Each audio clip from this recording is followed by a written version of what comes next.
अच्छा, अस्सलाम वालेकुम।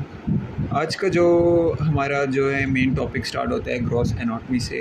और ग्रॉस एनाटॉमी कवर करने के लिए हमें जो मेन बातें पता होनी चाहिए कि क्या जो है ना ग्रॉस एनाटॉमी कवर करने के लिए जो मेन पॉइंट्स है वो हमें मेमोराइज़ करने चाहिए ताकि हमारी ग्रॉस पे ग्रिप अच्छी हो। ठीक है, सबसे पहली चीज़ जो है उसमें आपको बोन मार्किंग्स पता होनी चाहिए कि यार ये बोन मार्किंग इस पे इसके जो है ना किस एंड पे कौन सी चीज़ है, किस एंड पे कौन सी फ़ला चीज़ है। ठीक है, दूसरी बात आपको पता होनी चाहिए कि मसल्स जो है अटैचमेंट, मसल किधर से ओरिजिनेट हो रहा है और किधर वो इंसर्ट हो रहा है। ठीक है, और उसका एक्शन क्या है।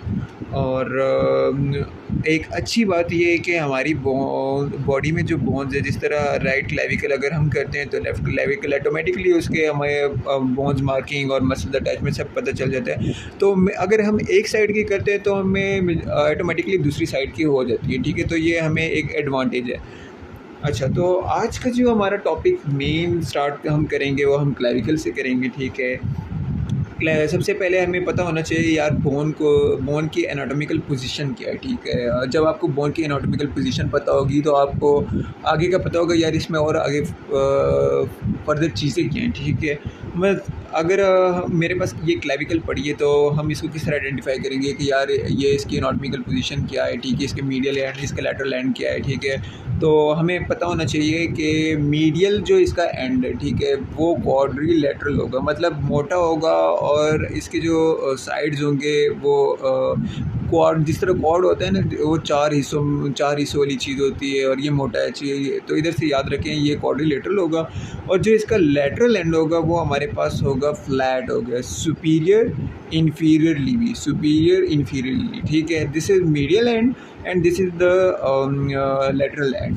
जो हमारे पास मीडियल एंड होता है, ठीक है, वो अटैच होता है हमारे पास स्टर्नम के साथ। फॉर एग्जाम्पल दिस इज और स्टर्नम, मीडियल एंड हमारे पास स्टर्नम के साथ अटैच होगा। और जो हमारे पास लेटरल एंड होगा वो अटैच होगा स्कैपुला के क्रोमियम प्रोसेस के साथ। अच्छा, हमें पॉइंट ऑफ आइडेंटिफिकेशन तो ये पता चल गई कि यार ये जो मीडियल एंड है वो स्टर्नम के साथ अटैच होगा और वो मोटा होगा, क्वाड्रिलेटरल होगा। जो हमारे पास लेटरल एंड होगा वो फ्लैट होगा। ठीक है, वो एक क्रोमियम के साथ अटैच होता है। ठीक है, और जो है एक और हम कह देते हैं कि पॉइंट ऑफ अटैचमेंट हम जो है मेमोराइज़ करते हैं कि यार हमें पता चले। ठीक है, एक होता है सब क्लेवियन ग्रूव जो होगा वो इन्फीरियरली लेटरल साइड पे होगा। ठीक है, इधर होगा, इसमें इतना क्लियर मार्क नहीं क्योंकि ये आर्टिफिशियल बोन है। मगर आपके जो डायसेक्शन लैब्स में एनाटॉमी के उसमें जो है ना आपको बड़े अच्छे से पता चल जाएगा यार सब क्लेवियन ग्रूव की साइड पे। ठीक है, अच्छा, तो ये हमने एनाटॉमिकल पोजीशन आइडेंटिफाई कर ली। तो अभी हम किस तरह वो कर सकते हैं, ये देखें, ये स्टर्नम के साथ अटैच होगा और ये हमारे पास एक्रोमियम के साथ अटैच होगा। ये मीडियल साइड, ये लेटरल साइड, ये फ्लैट है। ठीक है, और ये क्वाड्रिलेटरल, ये मोटी, ये मीडियल साइड। ठीक है,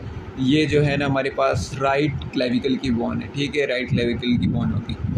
अब हम कुछ पिक्युलरिटीज़ पढ़ लेते हैं। ठीक है, अच्छा, आपको पता होना चाहिए कि जो क्लेविकल है वो वाहिद हमारी बोन ऐसी है बॉडी में जो कि हॉरिजॉन्टली प्लेस है। ठीक है, और दूसरी चीज़ ये, अगर आप टच करते हैं इसे ऊपर से सबक्यूटेनियस यानी स्किन के अंडर जो है ना, हम इसको बड़ी ईजिली आसानी से हम जो है ना इसको फील कर सकते हैं अगर आप अपनी ब्यूटी बोन को टच करें, जिसको क्लेविकल भी कहते हैं। ठीक है, और तीसरी चीज़ ये कि ये सबसे पहली बोन थी जिसकी ऑसिफिकेशन स्टार्ट हुई थी, जो ऑसिफाई हुई थी। इसमें दो प्राइमरी सेंटर ऑफ ऑसिफिकेशन है और एक सेकेंडरी सेंटर ऑफ ऑसिफिकेशन है। और लास्ट चीज़ जो आपको मेमोराइज होनी चाहिए, इसमें कोई मेड्यूलरी कैविटी नहीं है। मैंने आपको मीडियल एंड के बारे में बताया, मैंने आपको लेटरल एंड के बारे में बताया एनाटॉमिकल पोजीशन डिटरमाइन करने के लिए। अब मैं आपको जो शाफ्ट के बारे में बताता हूँ। ये जो बीच का रीज़न है वो हमारी शाफ्ट है। ठीक है, ज़्यादातर पोर्शन जो है वो मिडिल साइड ने कवर किया है, जिसको मिडिल 2/3 हम भी कह सकते हैं। और जो है लेटरल 1/3 उसका कम पोर्शन है तो इसको लेटरल 1/3 में डिवाइड करते हैं और इसको मीडियल 2/3 में डिवाइड करते हैं। मीडियल 2/3 अगर आप देखें, ये convex forward and concave backward, and lateral surface is concave forward, convex backward. ठीक है, medial side convex forward, concave backward, lateral side concave forward, convex backward. ठीक है, आपको ये चीज़ें पता होनी चाहिए। बस इसमें ये मेन चीज़ें हैं। और अब जो है मीडियल एंड पे आ जाते हैं, लेटरल एंड पे आ जाते हैं, क्या क्या इधर चीज़ें प्रेजेंट होती हैं, ठीक है। अगर आप लेटरल एंड के सबसे पहले बात करें ना, इसके इन्फीरियर साइड पे हम आ जाते हैं। ये हमारे पास एक रिज सी नज़र आ रही है जिसको हम ट्रेपोज़ॉइड रिज कहेंगे, ठीक है। और ये आपको एक तिरछी हुई चीज़ नज़र आ रही है, इसको हम कोनाइड ट्यूबरकल कहते हैं, ठीक है। ट्रेपोज़ॉइड रिज, कोनाइड ट्यूबरकल, ठीक है, ओके। और इधर कोस्टो और हम मीडियल एंड पे आ जाए तो इधर हमारे पास कोस्टो क्लेविकुलर ट्यूबरोसिटी है। ये देखिए, ये बोन है और ये तिरछी हुई चीज़ कोस्टो क्लेविकुलर ट्यूबरोसिटी है, जहाँ पर कोई लिगामेंट अटैच होगा या हमारे पास कोई मसल्स अटैच होंगे, ठीक है। हमेशा याद रखें, ट्यूबरकल के साथ ट्यूबरकल नाम जिधर भी प्रेजेंट होगा उधर कोई मसल्स या लिगामेंट की अटैचमेंट होगी, ठीक है। यह मैंने आपको मीडियली बताया, लेटरल भी मैंने आपको बता दिया है, सबक्लेवियन भी मैंने आपको बता दिया, लेटरली प्रेजेंट होगा, ठीक है। इसको सबक्लेवियन ग्रुप भी कहते हैं, ठीक है। और इधर एक छोटा सा डॉट होगी न्यूट्रन फोरामेन जिसे हम कहेंगे, उधर से आर्टरीज और वेन जो की सप्लाई होगी, ठीक है। हम कहते हैं कि ये किधर किधर अटैच है। तो मैंने आपको बताया कि ये स्टर्नम के साथ मीडियली अटैच है, ठीक है। ये मीडियली स्टर्नम के साथ अटैच है, ठीक है। और ये हमारे पास एक्रोमियम के साथ अटैच है। ये हमारे पास फेसेट होगा, कौन सा, मीडियल साइड पे जो है हमारे पास फेसेट होगा, किसका, स्टर्नल फेसेट होगा। और जो हमारे पास लेटरल साइड पे फेसेट होगा वो एक्रोमियम फेसेट होगा, ठीक है। ये हमारे पास एक्रोमियम बोन के साथ अटैच होता है जो स्कैपुला से आ रही होती है। ये हमारे पास स्टर्नम के साथ अटैच होगा, ठीक है। और इसको हम स्टर्नल फेसेट भी कह सकते हैं, ठीक है। अच्छा, किस तरह अटैचमेंट होगी इसकी, हमें ये भी पता होना चाहिए। किसी जॉइंट के थ्रू होगी, ठीक है। इसकी अटैचमेंट्स की अगर हम बात करें, अगर हम इसकी इस साइड की मीडियल साइड पे अटैचमेंट की बात करते हैं तो हमारे पास इधर एक फिब्रिस कैप्सूल होगा, ठीक है। ये बिल्कुल बॉर्डर्स पे एक फिब्रिस कैप्सूल हमारे पास अटैच होगा, ठीक है। और वो क्या करेगा, अटैचमेंट कराएगा, स्टर्नम के साथ अटैचमेंट कराएगा। इधर कोई फिब्रिस कैप्सूल, ये बॉर्डर पे बिल्कुल कैप्सूल अटैच है और इसकी ये स्टर्नम के साथ अटैचमेंट कराएगा, ठीक है। इसकी रोटेशन हो सकती है पोस्टीरियरली सुपीरियरली, सुपीरियर ऊपर, पोस्टीरियर पीछे, पोस्टीरियर सुपीरियरली, ठीक है। और आप देखें इंटरक्लेविकुलर लिगामेंट क्या चीज़ है, तो आप ये देखें, ये स्टर्नम है, ठीक है। ये हमने स्टर्नम लिया और ये हमारे पास जो है दूसरा क्लेविकल है, ठीक है। ये ब्लू वाली चीज़ को आप लिगामेंट समझें, जो दो क्लेविकल को आपस में मिला रही है स्टर्नम के ऊपर, उसको हम कहेंगे इंटरक्लेविकुलर लिगामेंट, ठीक है। और लेटरल साइड पे अगर आ जाए, मैंने आपको कहा कि इधर एक एक्रोमियम फेसेट होता है और ये जो है एक्रोमियम के साथ इसकी अटैचमेंट कराएगा, ठीक है, जो कि स्कैपुला का पार्ट है, ठीक है, through एक्रोमियो clavicular joint.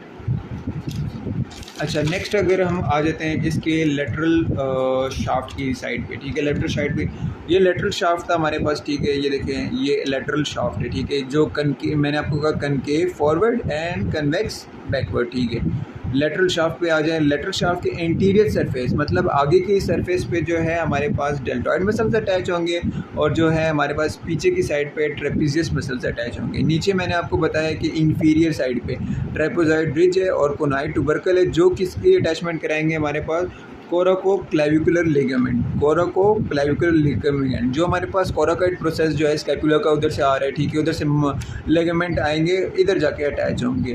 This is conoid tubercle, this is trapezoid bridge, okay.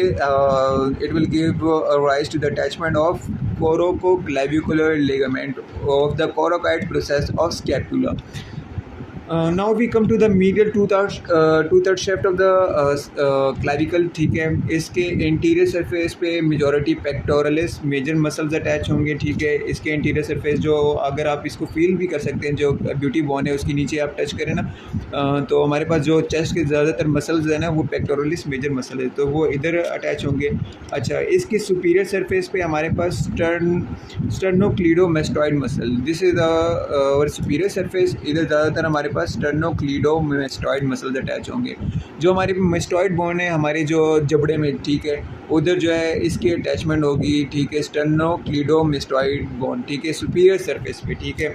Marking as clear मैं आपको नहीं बता सकता क्योंकि ये तो आर्टिफिशियल बोन है, ठीक है, और कोई भी एग्जैक्ट नहीं कर सकता, मगर आपको ये पता होना चाहिए कि जो इसका सुपीरियर सरफेस है उधर से अटैचमेंट होगी किसकी, स्टर्नोक्लीडोमेस्टॉइड बोन की। इंफीरियर सरफेस पे किसकी होगी, pectoralis major muscle, this is इधर pectoralis major muscle, this is our interior surface and this is our superior surface, इधर स्टर्नोक्लीडोमास्टोइड मसल्स की होगी, ठीक है।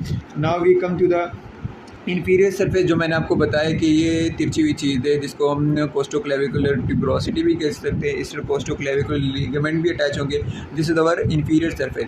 ये अगर हमने बोन एनाटॉमिकल पोजीशन में यूँ पकड़ी है, ठीक है, इसको नीचे लेके जाएंगे, ये हमारा कोस्टोक्लेविकुलर ट्यूबरोसिटी, जिधर कोस्टोक्लेविकुलर लिगामेंट अटैच होंगे हमारे पास, ठीक है। नेक्स्ट चीज़ हमारे पास सबक्लेवियन ग्रूव आ जाएगी, जो मैंने आपको बताया जो लेटरल 1/3 शाफ्ट के प्रेजेंट है, ठीक है। और इधर से कौन से सबक्लेवियस मसल्स जा रहे होंगे, इधर से हमारे पास सबक्लेवियस मसल्स जा रहे होंगे। अच्छा, और पोस्टीरियर सरफेस पे अगर हम देखें, ये अगर इंटीरियर सरफेस है मैंने आपको बताया pectoralis major muscle, superior surface पे स्टेनोक्लीडोमास्टोइड मसल्स जा रहे हैं, ठीक है। और जो है मैंने आपको इन्फीरियर सरफेस पे बताया कोस्टोक्लेविकुलर ट्यूबरोसिटी है, जिधर कोस्टोक्लेविकुलर लिगामेंट जा रहे होंगे। अब इसके जो पोस्टीरियर सरफेस है, पोस्टीरियर पीछे की सरफेस, इधर स्टेनोहायोइड मसल्स, जो हायोइड बन है आपकी, ठीक है, उधर की जो मसल्स हैं, ठीक है, उसकी अटैचमेंट इधर होगी, स्टेनोहायोइड मसल्स, ठीक है, पोस्टीरियर सरफेस पे होगी। अब आपको एक चीज़ पता होना चाहिए, वो ये है कि जो सबक्लेवियन ग्रूव मैंने आपको बताया था, this is our subclavian groove, ठीक है। जो हमारे ट्रंक से जो मसल्स आ रहे हैं, वेसल्स आ रहे हैं ना, ठीक है, वो इधर से क्लेविकल से गुजरते हुए और फर्स्ट जो हमारी कोस्टल कार्टिलेज है, फर्स्ट कोस्टल कार्टिलेज और क्लेविकल से गुजरते हुए हमारी ब्रेकियलिस मसल्स में जा रही है, अपर लिम्ब के ब्रेकियलिस मसल्स में जा रही है। और ये क्लिनिकली बहुत ज़्यादा इंपॉर्टेंट है, मैं आपको बताऊंगा वो भी कैसे। क्लिनिकली ये इस तरह इंपॉर्टेंट है, अगर आप देखें कि जो है कोई बंदा आगे की तरफ जब गिरता है, ठीक है, तो कोई बंदा सपोज करे वो आगे की तरफ गए, ज़्यादातर चांसेस होती है कि उसकी क्लेविकल टूटे। और क्लेविकल का वीकेस्ट पॉइंट क्या है, ये मीडियल और लेटरली जो सेंटर है, ठीक है, ये इसका बहुत ही वीकेस्ट पॉइंट है। ज़्यादातर चांसेस इसके होते हैं कि ये टूट जाती है, ठीक है। Common site of fracture in the junction between the two curvatures of the bone which is the weakest point. दो कर्वेचर बोन के दरमियान में जो है ये पॉइंट बहुत ही वीक होता है, ये जब कोई सामने की तरफ गिरता है तब ये टूट सकता है। क्लिनिकली हम ये इसकी इंपॉर्टेंस आइडेंटिफाई करें। The lateral fragment is displaced downward by the weight of the limb as trapezius muscle alone is unable to support the weight of the upper limb. इसका मतलब ये देखें, ये लैटरल एंड था, इधर ट्रेपेजियस मसल थे, ठीक है, जब ये इधर से टूट गई तो ये जो है ना पूरा वेट जो है ना अपर लिम्ब का, वो तो ट्रेपेजियस मसल से इधर आ रहा था, फिर ये इधर से आगे मीडियल एंड पे आ रहा था, मीडियल एंड उसको स्टर्नम के साथ अटैच कर रहा था, एक्सल स्केलेटन के साथ अटैच कर रहा था। जब ये इधर मिड से टूट गई, ठीक है, तो इधर ट्रेपेजियस मसल थे वो उसने अपर लिम्ब को उठा के रखा हुआ था, उसको सपोर्ट दे रही थी। अगर ये तो इधर टूट गई तो शोल्डर जो है हमारा नीचे की तरफ से आ जाएगा, ठीक है, शोल्डर डिस्लोकेट हो जाएगा पूरा इस लिहाज से, ठीक है, और जो है ये सपोर्ट नहीं कर सकेगा अपर लिम्ब के वेट को फिर, ठीक है, एक ही होगी। दूसरी हम कह सकते हैं कि कंजेनेटली इनहेरिटेडली भी क्लेविकल्स किसी में सही तरह डेवलप नहीं हो सकते, और इसको हम कहते हैं क्लीडोक्रेनियल डिस्टोसिस, ठीक है। इसमें शोल्डर्स ड्रॉप नहीं, यानी शोल्डर जो है ना, आप अगर इस बच्चे के देख रहे हैं, इसके बिल्कुल कोई क्लेविकल नहीं है, शोल्डर जो है बिल्कुल वो लूज है, ठीक है, and can approximately ending in front of the chest, और देखें चेस्ट के सामने आए हुए इसके शोल्डर्स अगर आप देख रहे हैं, ठीक है। ये इसकी क्लिनिकल इंपॉर्टेंस थी। बाकी जो है आपको पता होना चाहिए, ये ऐसी बोन है जिसके प्राइमरी सेंटर ऑफ ऑसिफिकेशन जो है दो होते हैं हमारे पास, वो जो है इधर प्रेजेंट होते हैं, शाफ्ट में प्रेजेंट होते हैं, और जो सेकेंडरी सेंटर ऑफ ऑसिफिकेशन वो तो हमारे पास टनल एंड पे प्रेजेंट होता है। तो ये हमारा आज का टॉपिक था जो क्लियर होगा। अगर आपको वीडियो अच्छी लगी तो लाइक एंड सब्सक्राइब करें, ठीक है। इंशाल्लाह आगे भी ऐसे और वीडियोज़ अपडेट करते रहेंगे आपके लिए।